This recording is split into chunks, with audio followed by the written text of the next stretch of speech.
નમસ્કાર દર્શક મિત્રો, હું છું રૂપલ લુણેચિયા. સંપૂર્ણ ન્યૂઝમાં આપનું સ્વાગત છે.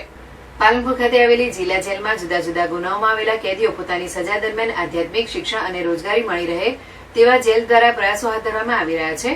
તે જ રીતે જેલના કેદીઓને રોજગારી મળી રહે તેવા હેતુસર જિલ્લા જેલ બહાર ભજીયા હાઉસ શરૂ કરવામાં આવેલું છે, જેમાં કેદીઓ દ્વારા બનાવેલા ભજીયાનું નહીં નફા નહીં નુકસાનના ધોરણે વેચાણ ચાલુ કરવામાં આવી રહ્યું છે.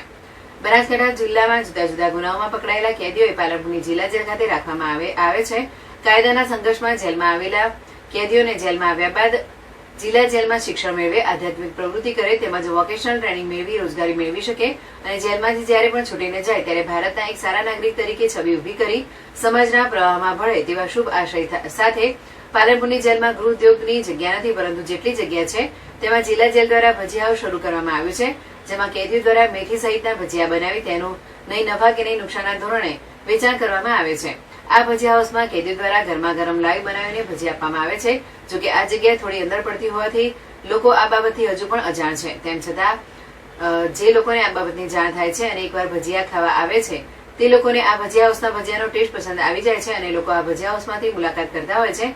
આ બાબતે જિલ્લા જેલ સુપ્રિન્ટેન્ડન્ટ વીપી ગોહિલે જણાવ્યું હતું કે પાલનપુરવાસીઓ પણ જિલ્લા જેલ દ્વારા કેદીઓને રોજગારી આપવાના આ પ્રયાસના સહાયરૂપ થવા માટે ભજીયા હાઉસની મુલાકાત લઈ કેદીઓએ બનાવેલા ભજીયાને ખરીદી કરે તે માટે અપીલ કરવામાં આવી છે. જેલમાં આવતા કેદી ભાઈઓ બહેનો કાયદાના સંઘર્ષમાં આવ્યા હોય છે. જેટલો સમય પણ જેલમાં રહે એ સમય દરમિયાન એ શિક્ષણ મેળવે, આધ્યાત્મિક પ્રવૃત્તિમાં ભાગ લે, વોકેશનલ ટ્રેનિંગ લે અને કંઈક રોજગારી મેળવી ભારતના એક સારા નાગરિક તરીકે જ્યારે પણ છૂટે ત્યારે એક સારા નાગરિક તરીકે સમાજમાં જાય અને સમાજના મુખ્ય પ્રવાહમાં ભળે એવા શુભ આશયથી અત્રેની જેલે જેલ ઉદ્યોગ માટે જગ્યા ઉપસ્થિત નથી, પરંતુ જેટલી જગ્યા કે જેટલો સ્કોપ છે એમાં અમે ભજીયા હાઉસની પ્રવૃત્તિ ચાલુ કરી છે. જે ભજીયા હાઉસ અમે માં ભજીયા કેદીઓ દ્વારા બનાવવામાં આવે છે. ભજીયાનો જે કિંમત નક્કી કરવામાં આવી છે એ નહીં નફો નહીં નુકસાન, એટલે કે 5 થી 10% જેટલો નફો જ રાખવામાં આવે છે.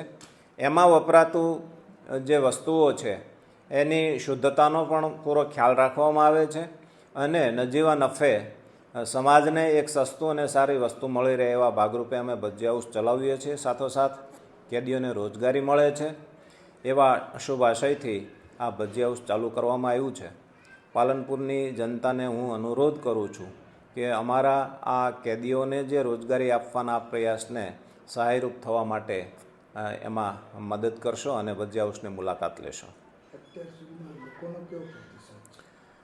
લોકોનો પ્રતિસાદ સારો રહ્યો છે, પણ અમારું લોકેશન થોડુંક એક બાજુ છે, લોકોની અવરજવર થોડીક ઓછી રહે છે, એટલે હું લોકોને વિનંતી કરું છું કે સ્પેશિયલ અમારા ભજીયા હાઉસની મુલાકાત લઈ શકો છો.